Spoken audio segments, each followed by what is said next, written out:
Hello friends, नमस्ते। आप सभी कैसे हो? आशा करती हूँ फ्रेंड्स आप सभी अच्छे और स्वस्थ होंगे।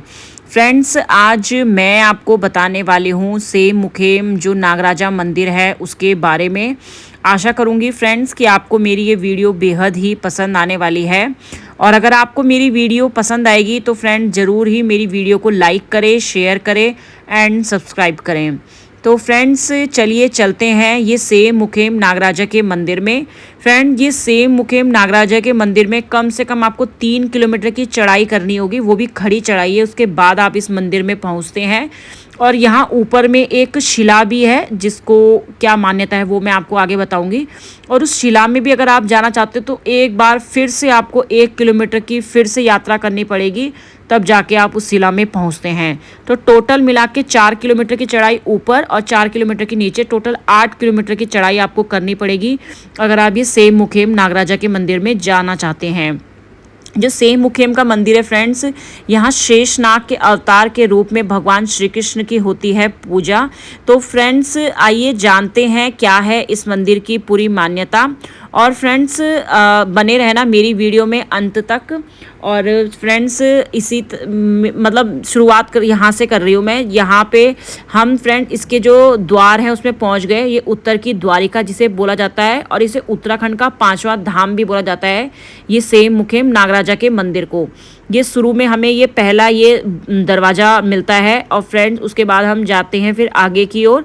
आगे फिर और सीढ़ियाँ चल के फिर वहाँ पे अगर पानी पीना है तो आप पानी पी सकते हैं, मुँह हाथ धो सकते हैं, पैर धो सकते हैं।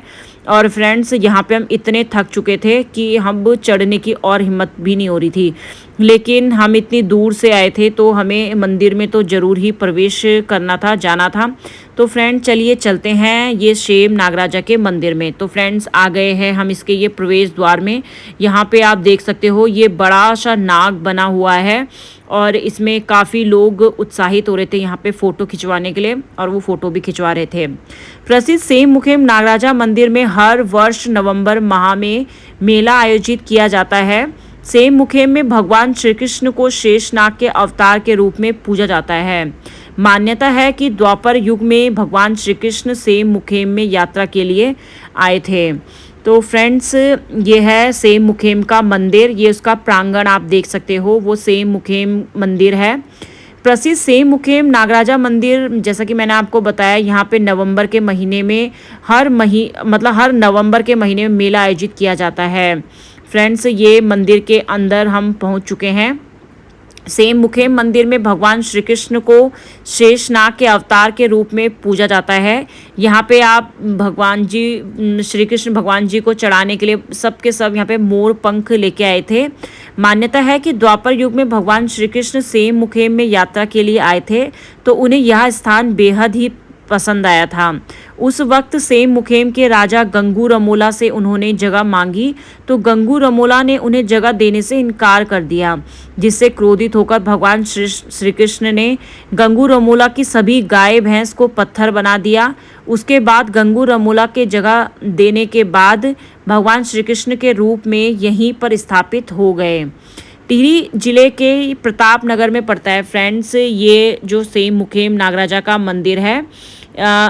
टिहरी जिले के प्रताप नगर ब्लॉक में सेम मुखेम नागराजा मंदिर टिहरी, उत्तरकाशी और पौड़ी जिले के भक्तों की आस्था का बहुत ही बड़ा केंद्र है। हर वर्ष नवंबर में यहाँ पे 3 दिवसीय मेला आयोजित किया जाता है। पौराणिक कथाओं के अनुसार महाभारत युद्ध के बाद श्री कृष्ण यात्रा पर निकले तो सेम मुखेम उन्हें बेहद ही सुंदर लगा। उन्होंने वहां के राजा गंगू रमोला से कुछ जगह मांगी तो गंगू रमोला ने श्री कृष्ण को जगह नहीं दी थी, जिससे नाराज होकर श्री कृष्ण ने वहां उनकी गाय और भैंस को पत्थर बन जाने का श्राप दे दिया था। लेकिन उसके बाद गंगू रमोला की जो पत्नी ने भगवान श्री कृष्ण की स्तुति की और उन्हें वहां पर रहने की जगह दी, जिसके बाद श्री कृष्ण भगवान शेषनाग के रूप में वहीं में स्थापित हो गए। उसके बाद से ही नागराजा की पूजा के लिए दूर दराज से श्रद्धालु मंदिर में आते हैं। जिला पंचायत सदस्य ने हमें यहाँ पे बताया कि मंदिर में दूर दराज से श्रद्धालु पहुँचते हैं। इस बार भी यहाँ पर मेला शुरू होने से पहले ही श्रद्धालु पहुँचने लगे थे। फ्रेंड्स यहाँ पे चढ़ाई इतनी ज़्यादा है कि बहुत सारे लोग तो चढ़ाई चढ़ भी नहीं पाते हैं, वो आधे से ही वापस चले जाते हैं। सेम मुखे मंदिर में उत्तरकाशी और पौड़ी जिले के श्रद्धालु हर वर्ष आते हैं। यहाँ पर उत्तरकाशी के रवाई घाटी के हजारों ग्रामीण नागराजा के दर्शन करने के लिए आते हैं और रात भर मंदिर में जागरण करते हैं। यहाँ पर रवाई घाटी के श्रद्धालु रात भर सोते नहीं हैं और पूजा करते हैं। पूरे वर्ष भर यहाँ पे प्रदेश और देश के अन्य राज्यों से भी श्रद्धालु आते हैं। सेम मुखेम मंदिर के आसपास पहाड़ी पर आज भी सैकड़ों पत्थर की शिलाएं हैं जो दूर से किसी जानवर की तरह लगती है। ग्रामीणों के मुताबिक द्वापर युग में जब गाय और भैंसों को पत्थर का बना दिया था, यह वही शिलाएं आज भी मौजूद है। ग्रामीणों के मुताबिक कुछ शिलाएं तो हल्की उंगली लगाने से भी हिल जाती है और अगर घमंड वमंड से उसको हिलाने की कोशिश करोगे तो तब भी नहीं हिलती है। उत्तराखंड के टिहरी गढ़वाल जिले में स्थित एक प्रसिद्ध नाग तीर्थ है ये सेम मुखेम का मंदिर। श्रद्धालुओं में यह सेम नागराजा के नाम से प्रसिद्ध है। मंदिर का सुंदर द्वार जो है 14 फुट जो चौड़ा और 27 फुट ऊंचा है।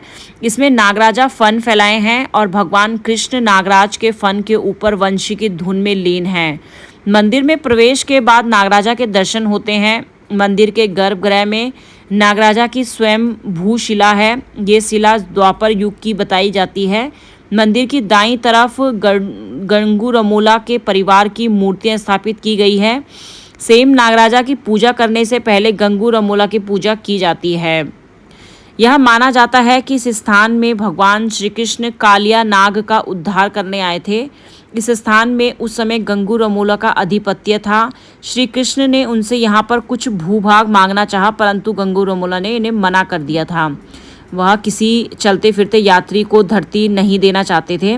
फिर भी कृष्ण ने अपनी माया दिखाई। तत्पश्चात गंगू रमोला ने इस शर्त पे कुछ भूभाग श्री कृष्ण को दे दिया कि वो एक हिमा नाम के राक्षस का वध करेंगे, जिससे कि वो काफ़ी परेशान थे। और मान्यता यह भी है, जैसे मैंने आपको बताया, कि उनकी पत्नी ने उस श्री कृष्ण को प्रसन्न किया और उनको कुछ ये दान में दी, कुछ भूभाग यहाँ पे मंदिर बनाने के।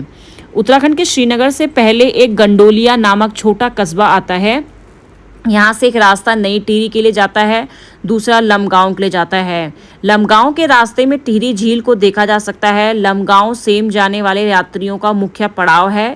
पहले जब सेम मुखेम तक सड़क नहीं थी तो यात्री एक रात यहाँ विश्राम करने के बाद दूसरे दिन अपनी यात्रा शुरू करते थे। यहाँ से 14 किलोमीटर की खड़ी चढ़ाई चढ़ने के बाद सेम नागराजा के दर्शन किए जाते थे। अब भी मंदिर में मात्र 2.5 किलोमीटर नीचे तलबला सेम तक ही सड़क है। लंबगांव से 33 किलोमीटर का सफ़र बस या टैक्सी द्वारा तय करके तलबला सेम तक पहुंचा जा सकता है। लंबगांव से 10 किलोमीटर आगे कोडार नामक एक छोटा सा कस्बा आता है, जहां से घुमावदार और संकरी सड़क से होते हुए कोई 17 किलोमीटर मुखेम गांव आता है, जो कि सेम मंदिर के पुजारियों का गांव है। ये गंगू रमोला का गांव है, जो कि रमोली पट्टी का गणपति थे तथा जिनसे सेम मंदिर का निर्माण करवाया था।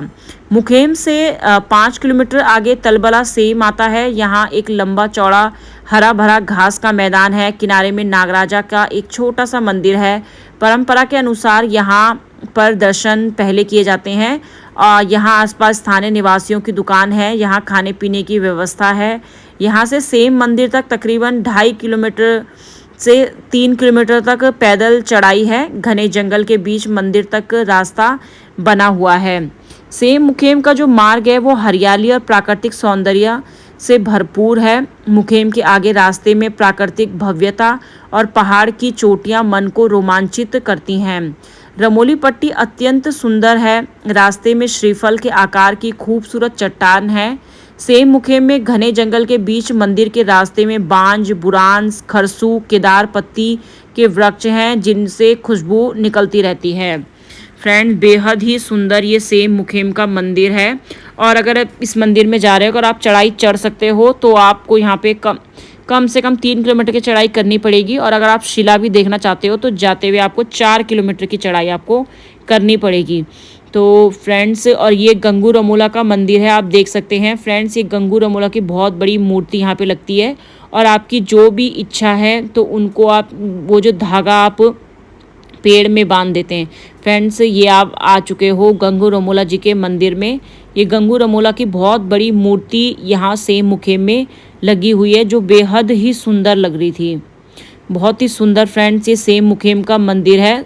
उत्तराखंड के टिहरी गढ़वाल के प्रताप नगर ब्लॉक में 7000 फीट की ऊंचाई में स्थित है ये सेम मुखेम का मंदिर। भगवान कृष्ण को समर्पित एक शांत और आध्यात्मिक स्थल है जो सेम मुखेम नागराज के रूप में है। इस मंदिर का बहुत महत्व है क्योंकि ऐसा माना जाता है कि महाभारत की घटनाओं के बाद मानसिक शांति पाने के लिए भगवान कृष्ण इस स्थान में आए थे। हरे भरे जंगलों से घिरे इस मंदिर की प्राकृतिक सुंदरता इसके आध्यात्मिक आकर्षण को और बढ़ा देती है।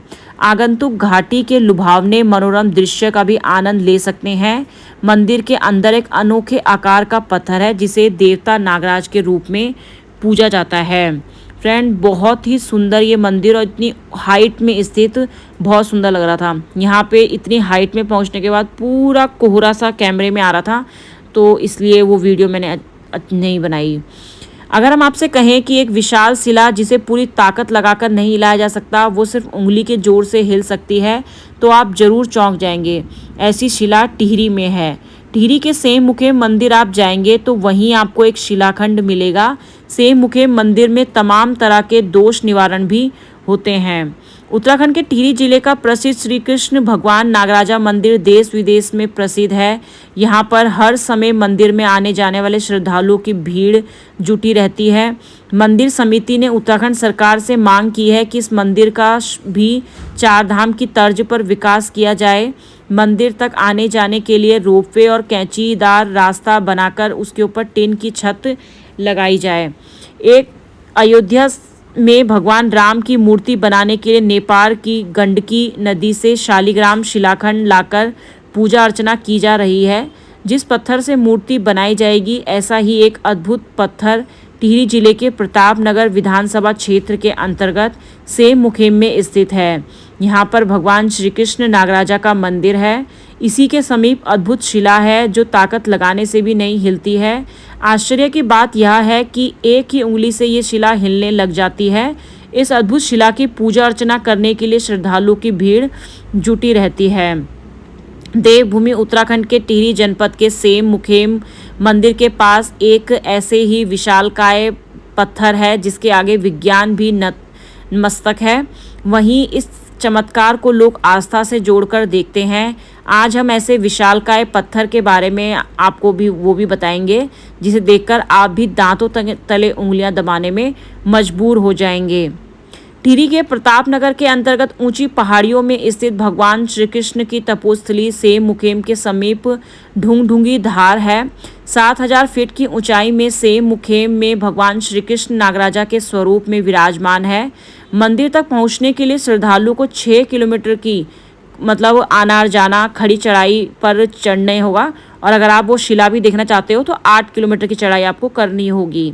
श्री कृष्ण मंदिर पहुंचने के बाद भी इस चमत्कारी शिला को देखने के लिए लोगों को 1 किलोमीटर की अतिरिक्त दूरी तय करनी पड़ती है, जहां पहुंचकर हर श्रद्धालु इस चमत्कारी पत्थर का दीदार करना चाहते हैं।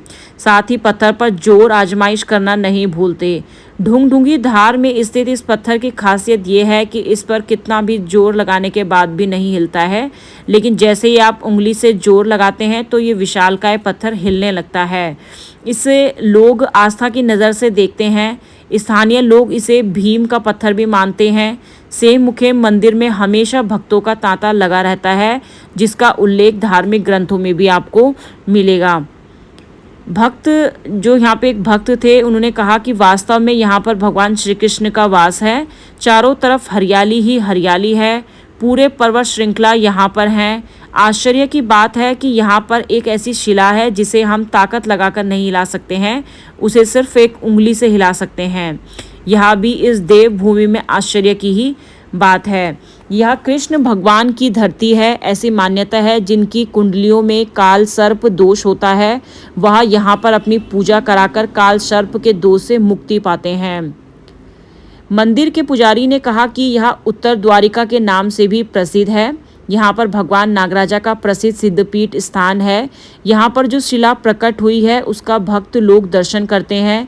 इसका केदार खंड के अध्याय 6 में वर्णन है।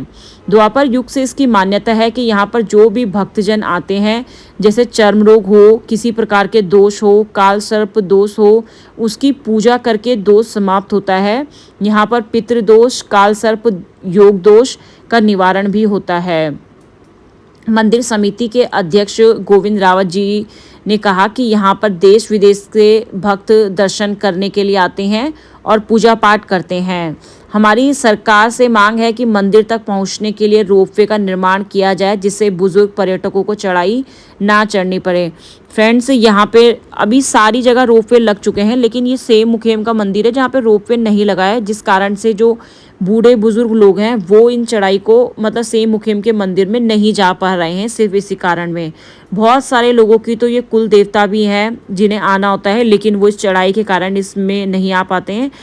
जब यहाँ पे वो उड़न खटोला लग जाएगा तो यहाँ पे लोग की भारी संख्या आपको देखने को मिलेगी। यह पवित्र मंदिर फ्रेंड्स आप देख सकते हो टिहरी गढ़वाल में लंबगांव से थोड़ा ही आगे पड़ता है। सेम मुखेम मंदिर जो है लंबगांव से आके मुखेम गांव में स्थित एक प्रसिद्ध मंदिर है। यह पवित्र मंदिर लंबगांव से लगभग 35 किलोमीटर दूर है। यह मंदिर उत्तरकाशी जिले और टिहरी जिले के बीच स्थित एक प्रसिद्ध नाग तीर्थ है। यह मंदिर सेम नागराजा के नाम से प्रसिद्ध है। इस मंदिर का सुंदर प्रवेश द्वार 14 फीट चौड़ा है और 27 फीट ऊंचा है, जिसमें नागराजा की मूर्ति बनी हुई है और भगवान कृष्ण नागराज के सिर के ऊपर बांसुरी की धुन पर प्रसन्न है। लोगों का मानना है कि द्वारका डूबने के बाद भगवान श्री कृष्ण नागराज के रूप में यहाँ प्रकट हुए थे। इस मंदिर के गर्भगृह में नागराजा की शिला है। मंदिर के दाहिनी ओर गंगू रमोला के परिवार की मूर्ति स्थापित की गई है। सेम नागराजा की पूजा करने से पहले गंगू रमोला की पूजा की जाती है। तब भगवान श्री कृष्ण ने इस स्थान में रहने का निर्णय लिया था, लेकिन भगवान श्री कृष्ण के पास रहने के लिए कोई स्थान नहीं था, इसलिए भगवान श्री कृष्ण ने गंगू रमोला से इस स्थान पर रहने के लिए स्थान मांगा था। राजा रमोला इस बात से अनजान थे कि भगवान स्वयं उनके पास आए हैं। एक दिन भगवान कृष्ण नागवंशी राजवंश के सपने में आए और उन्होंने नागवंशी राजा को अपने यहाँ होने के बारे में बताया। नागवंशी राजा अपनी सेना के साथ भगवान के दर्शन करने आए, लेकिन राजा रमोला ने उनकी भूमि में आने से इनकार कर दिया, जिससे नागवंशी राजा क्रोधित हो गए और उन्होंने राजा रमोला पे आक्रमण करना चाहा। आक्रमण से पहले ही नागवंशी राजा ने राजा रमोला को भगवान के बारे में बताया और फिर भगवान कृष्ण का रूप देखकर राजा रमोला को अपने इस कृत्य पर शर्मिंदगी हुई। इसके बाद से भगवान नागवंशियों के राजा नागराजा के रूप में जाना जाने लगे। कुछ समय बाद भगवान कृष्ण ने एक बड़े पत्थर का रूप धारण कर वहाँ हमेशा के लिए मंदिर बना लिया और अपने परम धाम को चले गए। आज भी उसी पत्थर को नागराजा के रूप में पूजा जाने का प्रावधान है। फ्रेंड, बहुत सुंदर ये मंदिर है। अगर आपको भी मौका मिले तो ज़रूर आप इस मंदिर में आए। आप यहाँ पे हवाई जहाज़ से अगर आना चाहते हो तो जो निकटतम हवाई अड्डा है वो जॉलीग्रांट हवाई अड्डा है, जो यहाँ से 167 किलोमीटर की दूरी में स्थित है। और अगर आप ट्रेन से आने चाहो तो लंबगांव का निकटतम जो रेलवे स्टेशन वो ऋषिकेश है, जो यहाँ से 153 किलोमीटर की दूरी में है। अगर आप सड़क मार्ग से सेम मुखेम मंदिर लंबगांव से ये 35 किलोमीटर की दूरी में स्थित है। सेम मुखेम मंदिर की यात्रा पूरे साल की जा सकती है, लेकिन यहाँ आने का जो सबसे अच्छा समय वो अक्टूबर से मई के महीनों के बीच का है। इन महीनों में यहाँ की यात्रा करना सबसे अच्छा और आनंददायक होता है। सर्दियों के मौसम में यहाँ का मौसम ठंडा होता है। सर्दियों के मौसम में आसपास की पहाड़ियों पे बर्फबारी के कारण यहाँ का तापमान बहुत कम हो जाता है। बरसात के मौसम में भारी बारिश के कारण यहाँ की यात्रा करना थोड़ा मुश्किल होता है, क्योंकि भारी बारिश से भूस्खलन का खतरा रहता है। तो फ्रेंड्स, आप भी जरूर आइए अपने परिवार के साथ इस सेम मुखेम के मंदिर में, जो कि बेहद ही सुंदर मंदिर है। और फ्रेंड्स, ये मंदिर से पूरी चढ़ाई करके हम नीचे आ गए हैं। नीचे ये बहुत बड़ा ग्राउंड है। तो फ्रेंड्स, आज की मेरी सेम मुखेम के मंदिर की वीडियो में इतना ही है। आशा करूँगी फ्रेंड्स कि आपको मेरी ये वीडियो ज़रूर ही पसंद आएगी। फ्रेंड्स, अगर आपको मेरी ये वीडियो पसंद आती है तो इसे लाइक, शेयर और सब्सक्राइब करें। मिलती हूँ किसी अन्य वीडियो के साथ। आपका दिन शुभ हो। धन्यवाद।